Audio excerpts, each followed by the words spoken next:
Bonjour et bienvenue dans la matinale.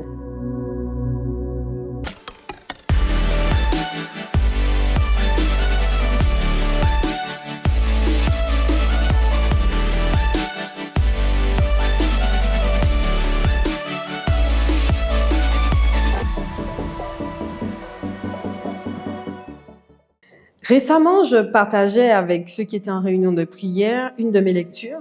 Je leur disais que j'avais lu et relu le psaume 119.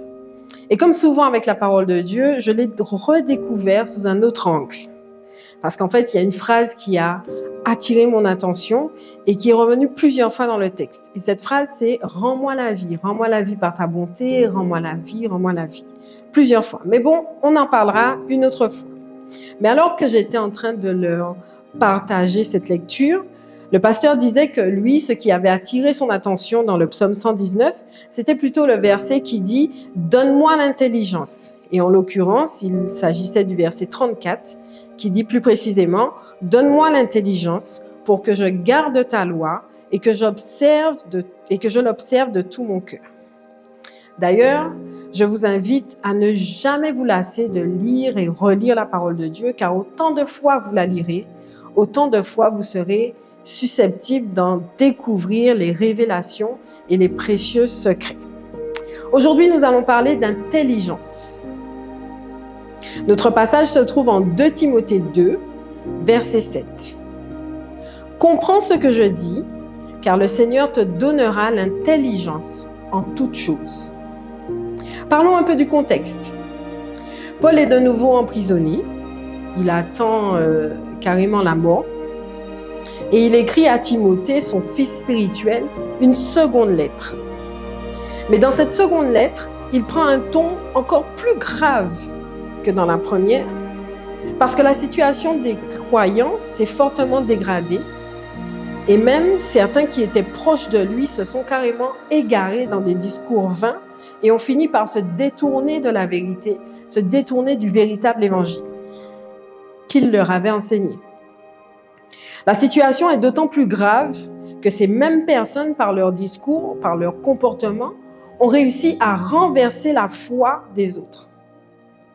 En voyant tous les dégâts que peuvent provoquer de tels égarements, Paul encourage Timothée à s'efforcer de se présenter devant Dieu comme un homme éprouvé, un ouvrier qui n'a point à rougir et qui dispense droitement la parole de vérité. Mais est-ce que ça signifie que Hyménée et Philette, puisqu'il les nomme, ces personnes qui se sont égarées, ont volontairement monté un complot pour renverser la foi des autres? Ça se discute. Paul va aussi dire au versets 14 et 16 « Rappelle ces choses en conjurant devant Dieu qu'on évite les disputes de mots qui ne servent qu'à la ruine de ceux qui écoutent. » Et au verset 16 « Évite les discours vains et profanes, car ceux qui les tiennent avanceront toujours plus dans l'impiété et leur parole rongera comme la gangrène. » On n'y était pas. Mais on peut facilement imaginer, parce que ce sont des choses qui peuvent nous arriver.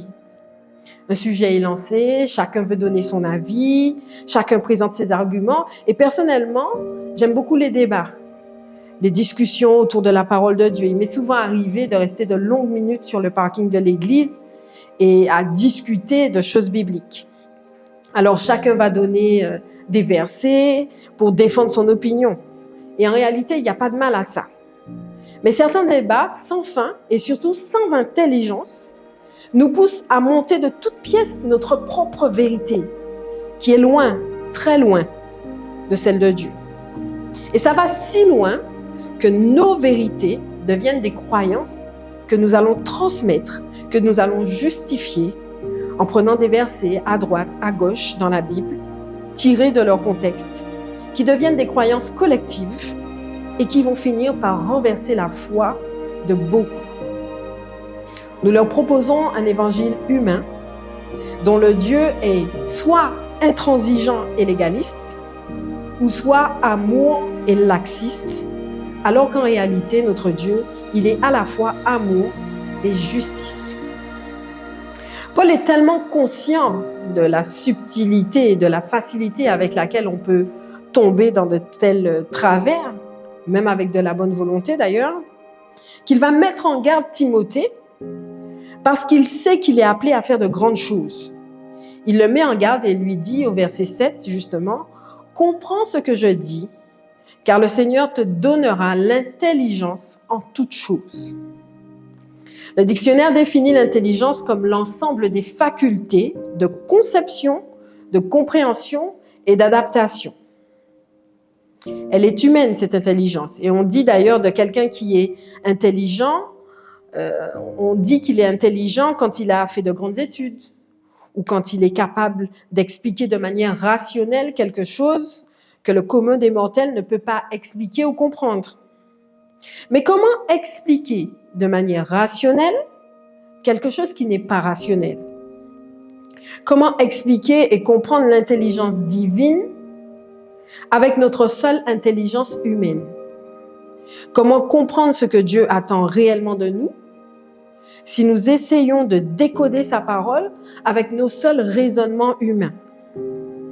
De toute évidence, Dieu a fait de nous des êtres intelligents, capables de choses bien plus grandes que ce que nous pourrions penser ou imaginer.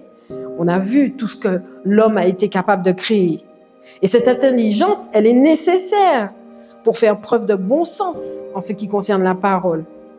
Mais quand il s'agit de comprendre l'essence même de la parole, l'essence même de l'intelligence de Dieu, de son évangile, et notamment les choses qui dépassent notre entendement, nous avons impérativement besoin de recevoir de lui l'intelligence en toutes choses.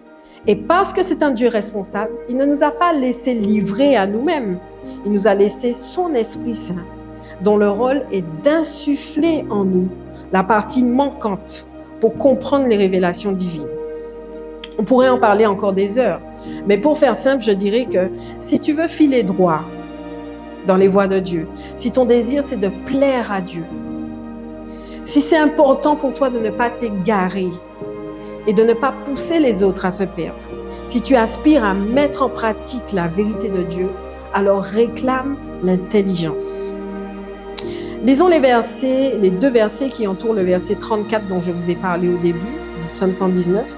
« Enseigne-moi, Éternel, les voies de tes statuts pour que je la retienne jusqu'à la fin. Donne-moi l'intelligence pour que je garde ta loi et que je l'observe de tout mon cœur.